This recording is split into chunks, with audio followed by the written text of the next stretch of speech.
Magandang umaga! Wednesday na ngayon. Nag-prepare na ako, nagpalit, nag-brush, mga ganun, nagsuklay.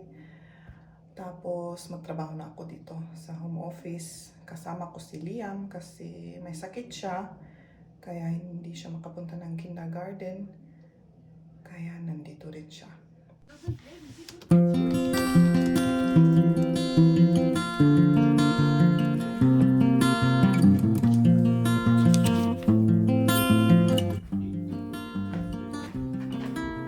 Kuha muna ako ng itcha. Yung aking tea na ginawa ko. Ito dandelion tea. Maganda ito pag ma-cleansing ba? Yun ang palagi namin iniinom.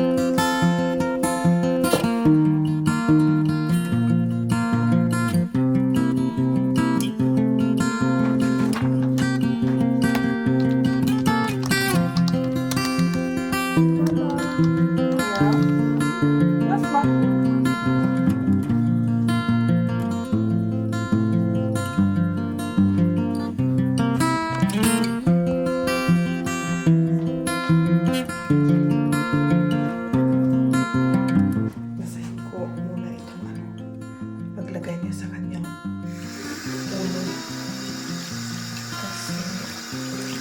Kasi gusto niya yun pag may fever at masakit yung ulo, gusto niya may malamig. So,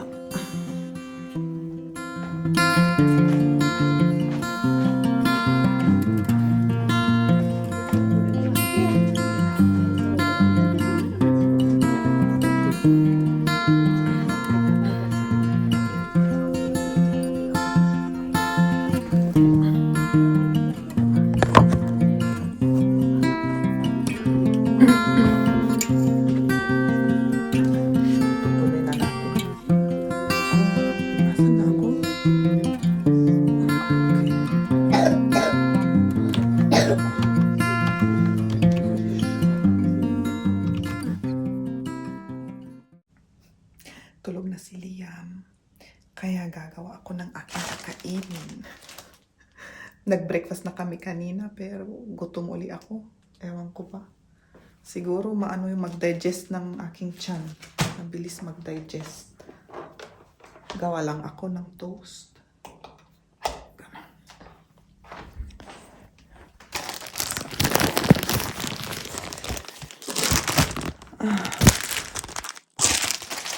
Nasira kasi yung aming tripod. Kaya wala na akong paglagyan ng cellphone. Wala na akong hirap. Kaya Jeb, bibili ka uli ng tripod natin, okay? Para mas madali.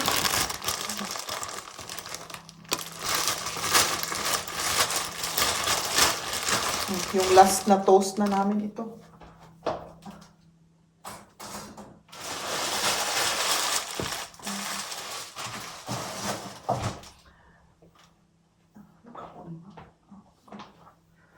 Ano kaya ilagay ko sa sa toast? Sausage siguro or cheese. Kaya tignan ko nga kung anong laman ng ref. Yun ang dali nga. Tingnan natin. Ito kailangan ubusin na.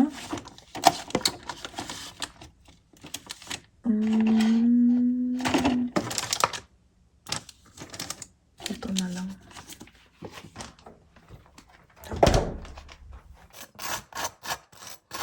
Lagyan ko ng butter.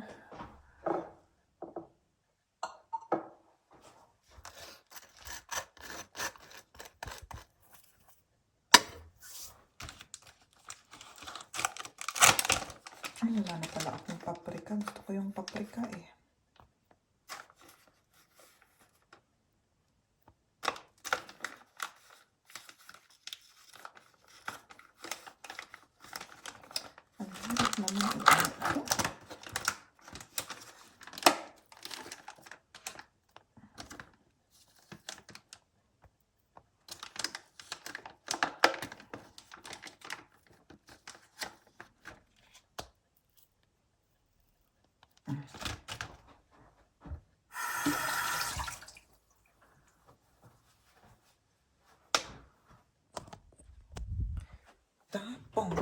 Gusto ko ng...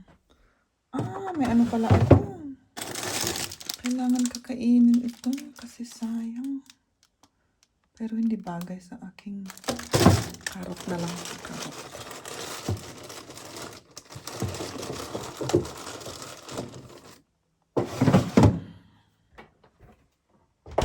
Tapos isang karot.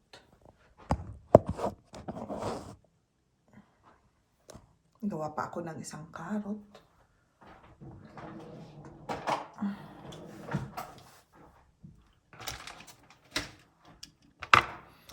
Ay nako, wala akong palang paglagyan. So, ganito na lang.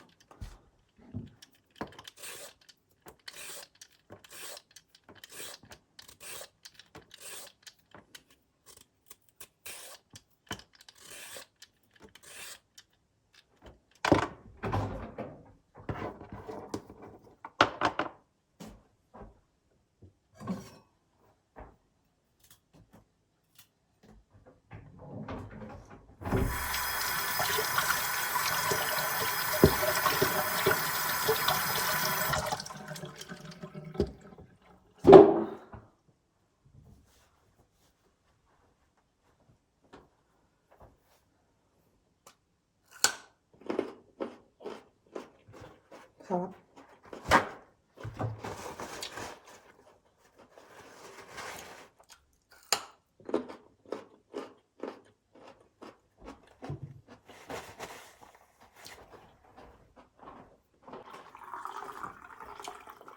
Tapos na yung itcha ko. Nagawa uli ako.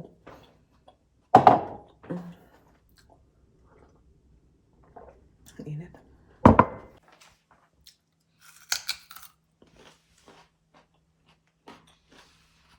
May puntahan sana kami nung last Sunday pero hindi natuloy. Kasi may nagkasakit kaya tignan natin. Baka next weekend or next weekend. Depende rin sa weather. Kaya abangan na lang ninyo. Kung matutuloy kami.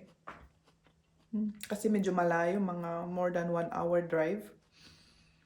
Kaya kailangan yun, planado.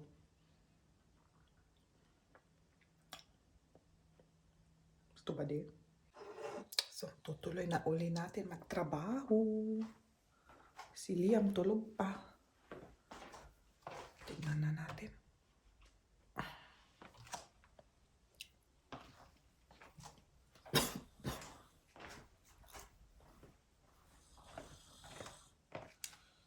Tulog.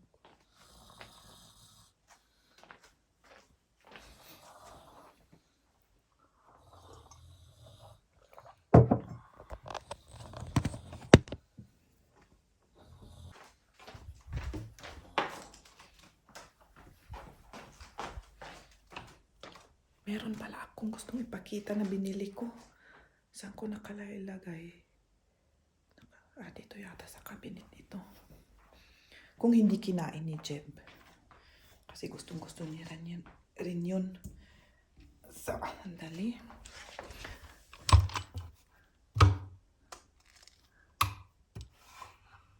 Asan na yun?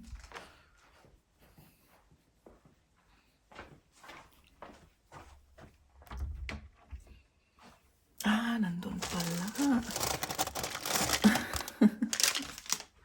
Ito, oh. Stollen ang tawag. Maliit lang ito. Yung mga iba malalaking ganito. Binili ko nung nag-grocery ako. Yung mga iba, homemade na ginagawa pero wala akong ganang gumawa. Kaya pinili ko na lang. Tapos gusto ko nang kumain ng ganito. Masarap. Parang ano ito. Pakita ko sa inyo. Si mama ko, siyang gumagawa nito. Magaling siyang gumawa. Mama, pag nanonood ka, gagawa ka, okay? Pang Christmas. Sa Christmas lang lumalabas kasi ito. Parang Christmas na cake. Parang ganun. Saan na yun? Dito. Ganito ang itsura. So, slice natin. Sa loob, ganito. May mga raisins, tapos dried fruits. Itong sa ibabaw, dito, powdered sugar ito. Oh, masarap yan.